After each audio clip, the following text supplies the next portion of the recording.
Hi there, welcome back. Take a breath and let's begin a new story together.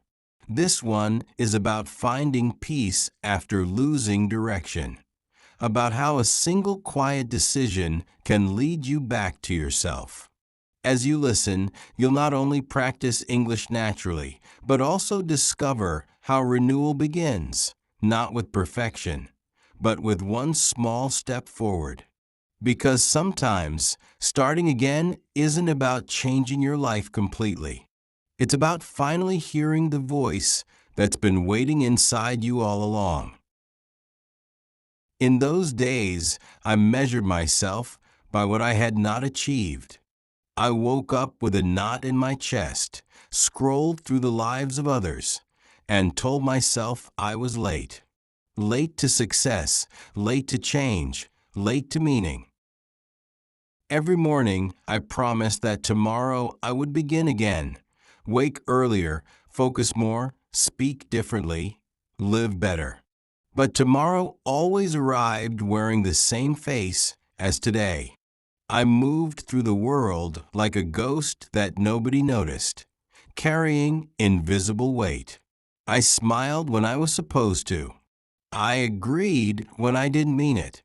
Inside, I waited for something, an accident, a miracle, a sign that would tell me it was time to start again. The sign never came, only exhaustion. One afternoon, after another meaningless day, I walked through the old part of the city. The streets were narrow and uneven.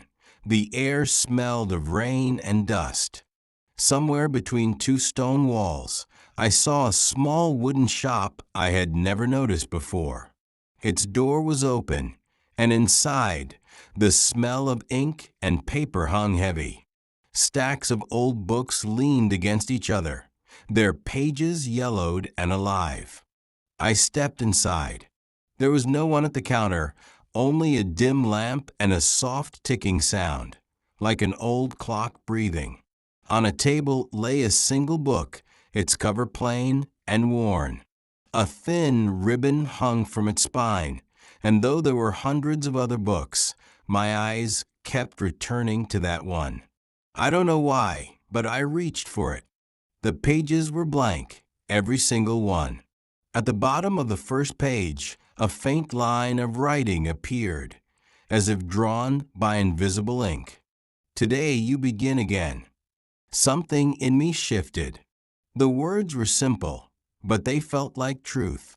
It was not the world that needed to change, it was me. I carried that empty book home as if it were made of glass. When I opened it again under my desk lamp, the words were still there. I stared at the blank pages, thinking about what it meant to start over. Beginning again didn't mean becoming someone new. It meant returning to who I was before the noise began, before fear, before excuses, before the world told me what to want. That night, I wrote the first sentence on the second page. I forgive myself for all the days I did not try. My hand trembled as the words appeared. It felt like opening a window after years of stale air. I wrote again. I choose to start, even if I don't feel ready. For the first time in a long while, I slept peacefully. The city outside didn't change, but something in me had quietly turned toward the light. The next morning, I woke before sunrise. The sky was pale and blue, and the sound of birds reached my window like soft reminders of life. I made tea, sat by the window, and opened the book again. Nothing magical happened. No new words appeared. But I felt different.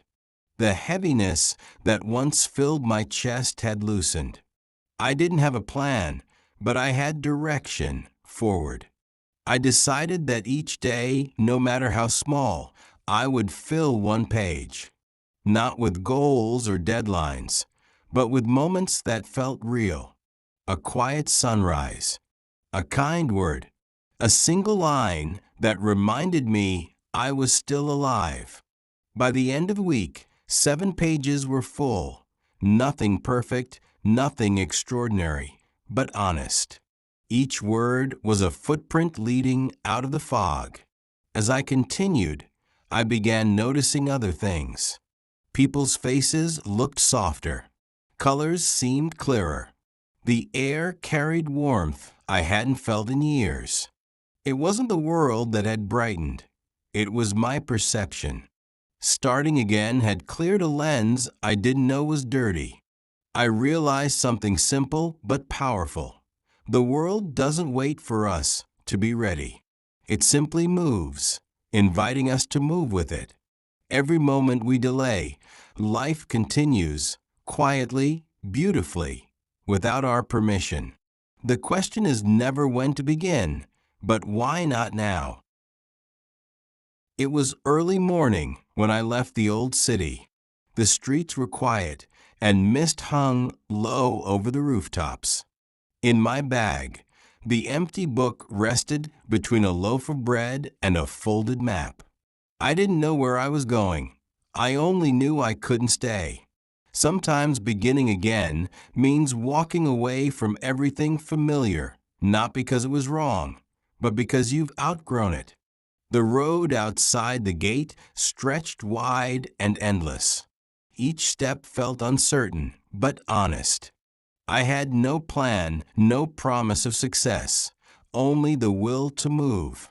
As I walked, I kept thinking about the words I had written. I choose to start, even if I don't feel ready. It became my quiet rhythm. Every time doubt whispered, those words answered. By the third day, the bread was gone. I reached a small village where the air smelled of wood smoke and earth. I offered to help at a market stall, cleaning tables for coins. The work was simple, but my mind kept asking whether this was worth it. Was I moving forward or just running in circles?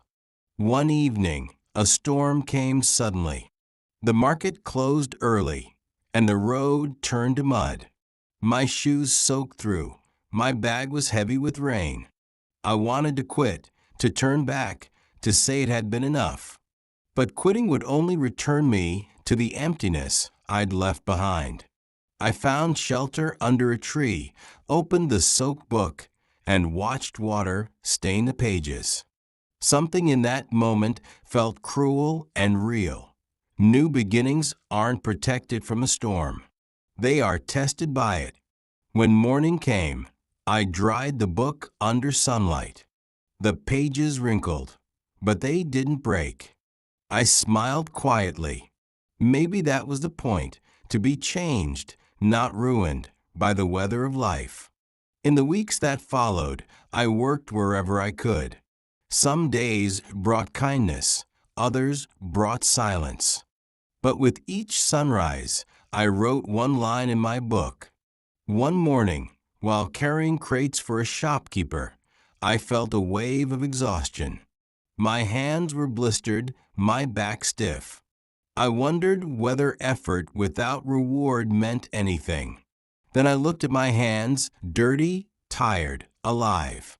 They were proof that I was trying. That alone was enough. The book grew heavier, not from paper, but from meaning.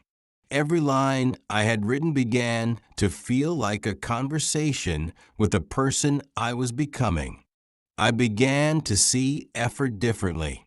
It wasn't punishment. It was participation in life. When I worked, I was no longer a spectator of the world. I was part of it. After months on the road, I reached a barren stretch of land. Nothing grew there except wind and dust.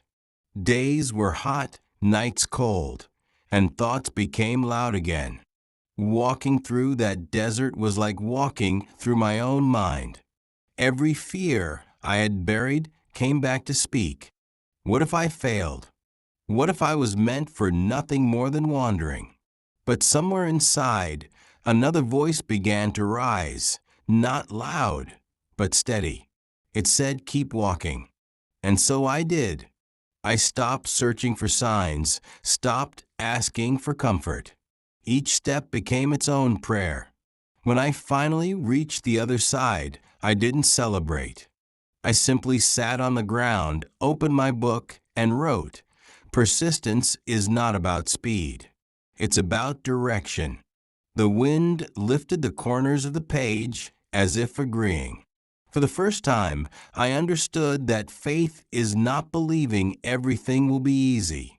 It's trusting that each step matters, even when it hurts. Weeks later, I arrived in a quiet town by the sea. The sound of waves against the shore was both unfamiliar and comforting. I found a small room near the harbor and worked unloading boats for food. At night, I would walk along the water, watching the horizon swallow the sun. I thought about all the miles I had walked, all the versions of myself I had left behind. I realized that persistence isn't a straight line, it's a circle. You begin, you fall, you rise, and somehow you return to yourself, stronger, quieter, wiser. The empty book was now half filled.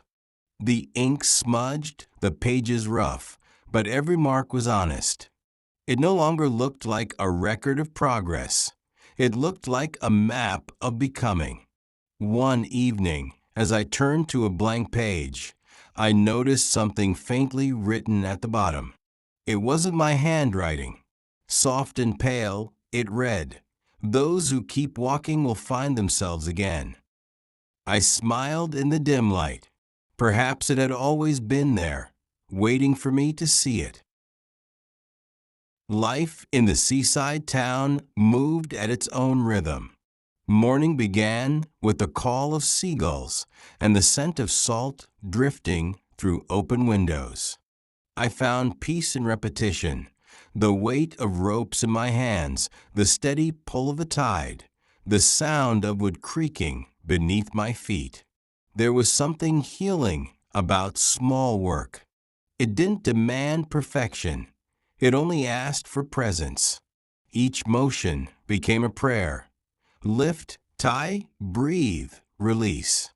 At night, I sat on the same bench facing the sea.